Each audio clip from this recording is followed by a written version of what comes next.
Hey guys, Austin here at Anson's Welding.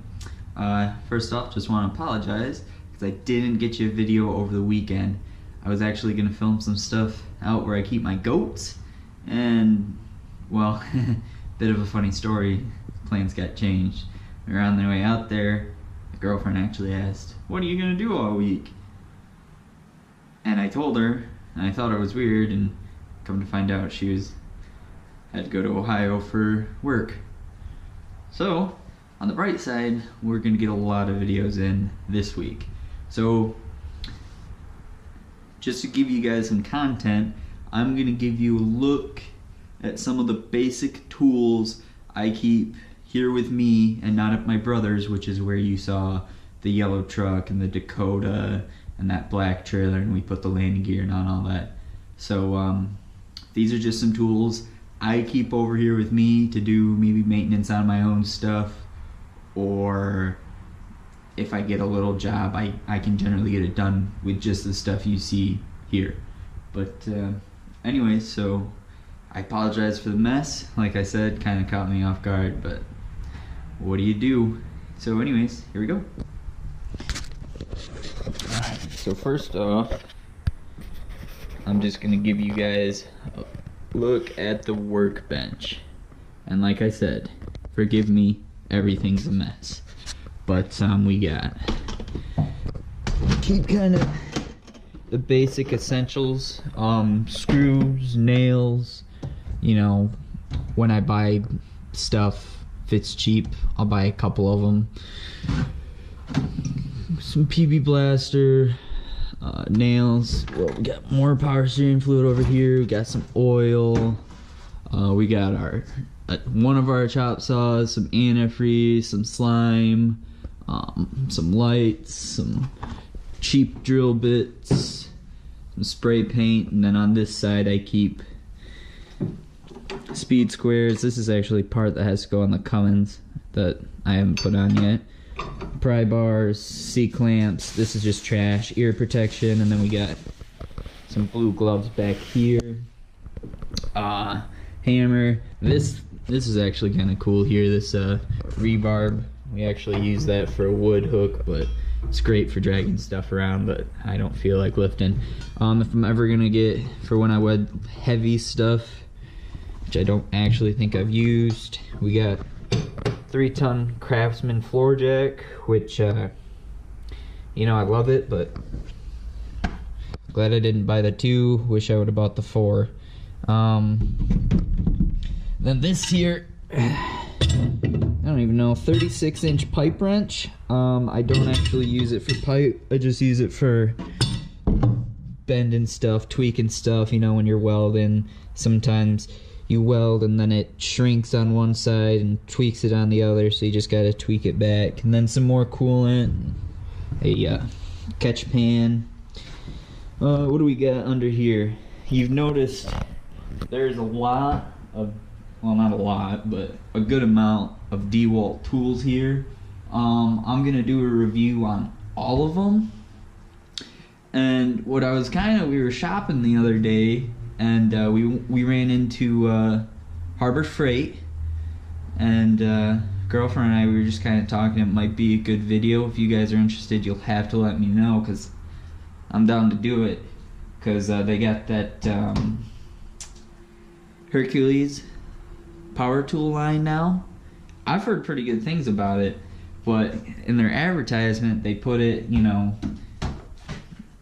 like it can do everything a DeWalt tool can do for half the price almost. So if you guys want to see it, I will buy some Hercules stuff and put it right next to the DeWalt equivalent and test it out, see which ones. We'll see which battery lasts longer, how fast it does screws, bolts, drills holes, maybe even a little wire wheel action on drills and all that stuff.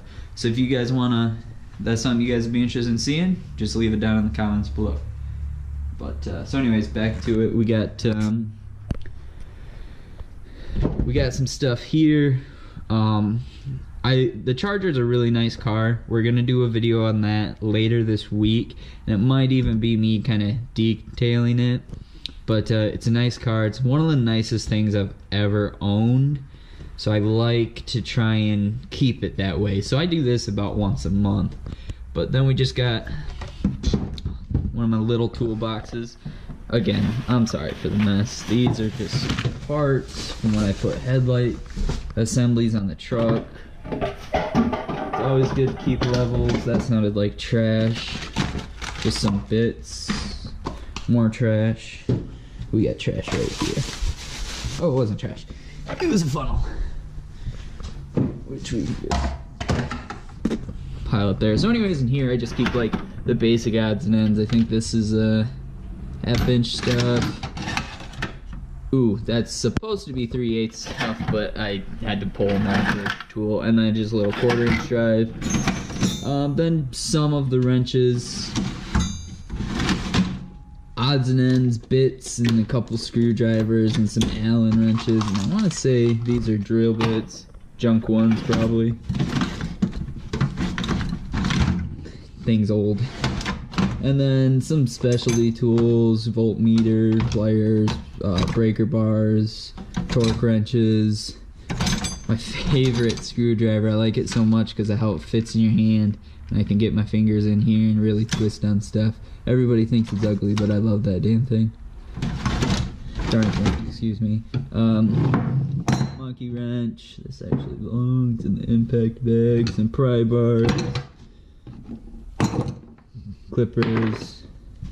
Rags. Wire wheels. Go into your drill. Those work pretty good, really, especially for cleaning up little stuff. I got smaller ones even, but you can really get in small places and it works. Tape measure.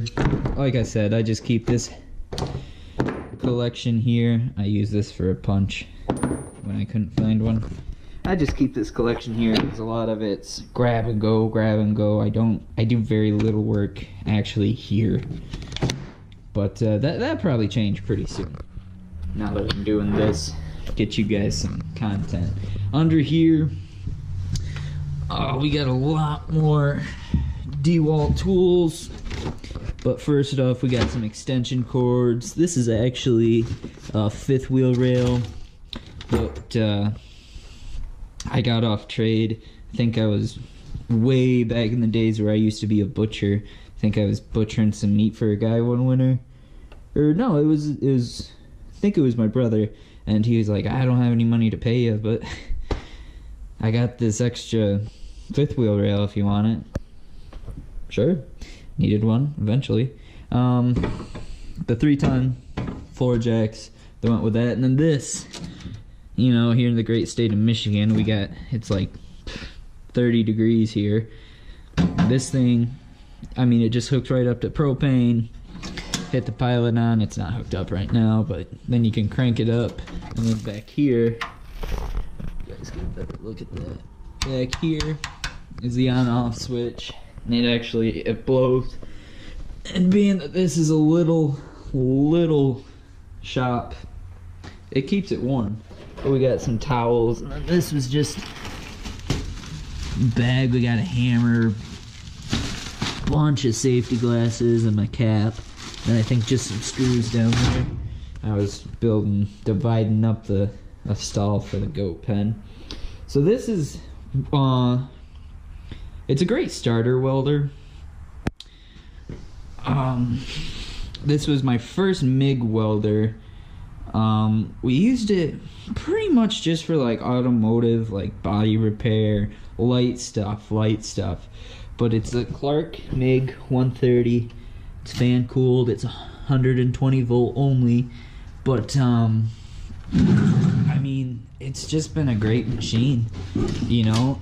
I think it's set up right now because it runs MIG or flux core, but we're set up for MIG right now. We're gonna be set up for flux core probably by the next time we have to use it. And I'll probably do a review on this if any of you are looking for just like a cheap hobbyist welder or meet like entry-level welder. Now that I've gotten a little bit more advanced in my skills and I'm starting to use, like at work and stuff, commercial quality equipment. It's hard to just do all my stuff with that.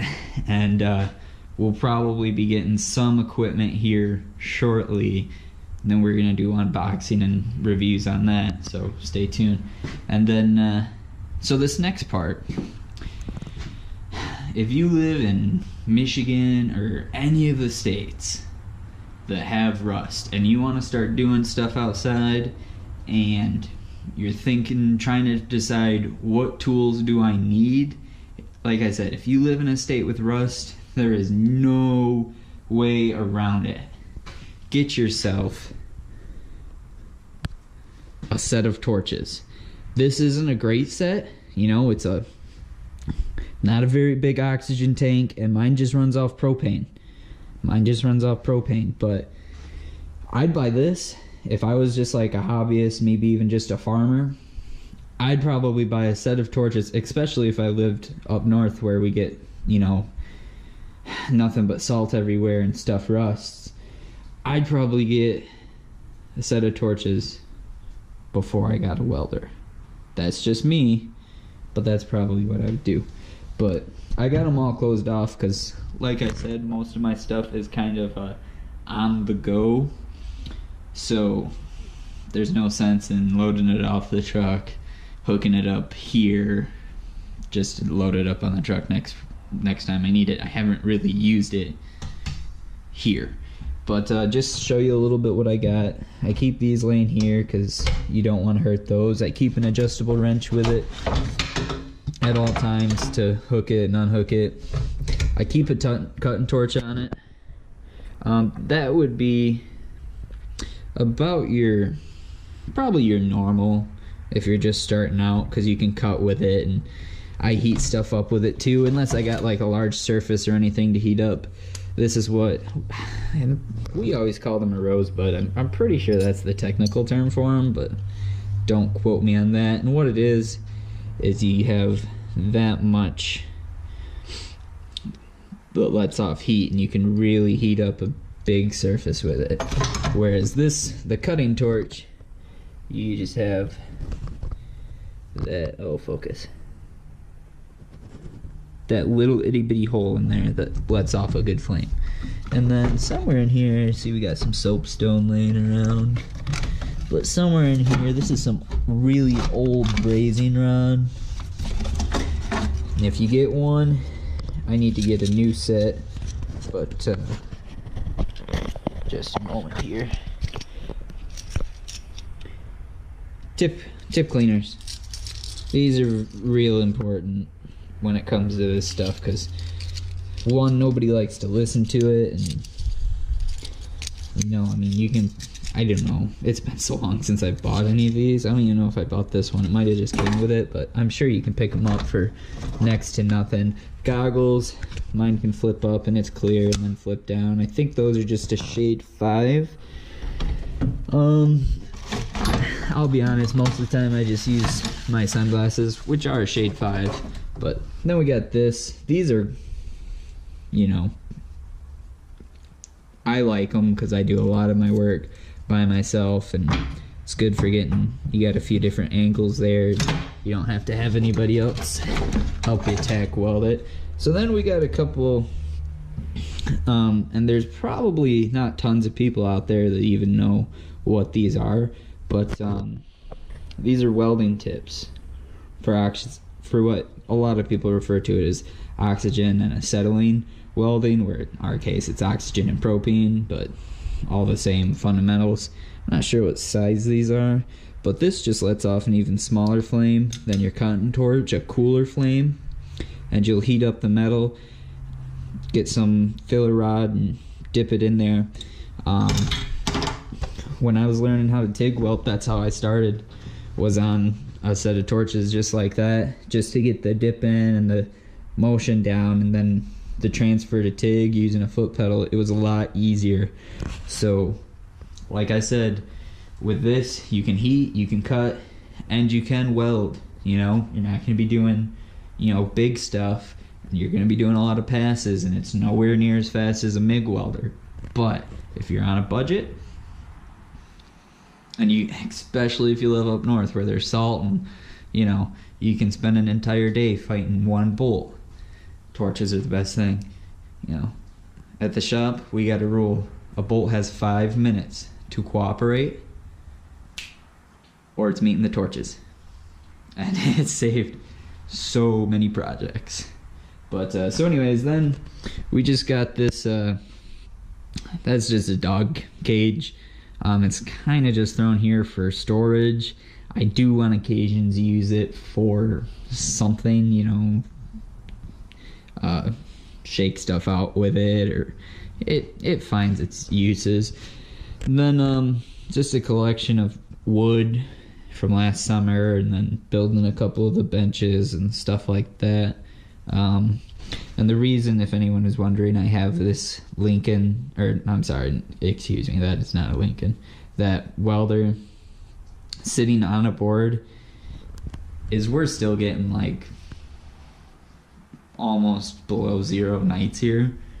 So I definitely do it with batteries. You can see back there I have a battery sitting on wood. That will help it. And I try to do that with almost anything electronic to just help it. Just help it. And that brings me back to another thing here. You know, everybody might not agree with it, but I'm pretty sure it's true, because it happens to me all the time. If I leave my DeWalt batteries out in the cold and try to use them when they're cold, they don't hold it as long as charged. Same thing if I get them too hot. Like I was running the small batteries in this grinder here for a while because that's all I had. I couldn't afford the $100 it was for a battery. It'd get hot fast. So if you guys want to do a comparison to DeWalt and Hercules, we'll put them batteries through hell. I'm down. I like that kind of stuff. It's fun. But so anyways, back to it. Where were we? Oh, here. So this is my shop press. Again, Michigan. I work on a lot of old vehicles. Sometimes you get a bearing, whether it be a universal joint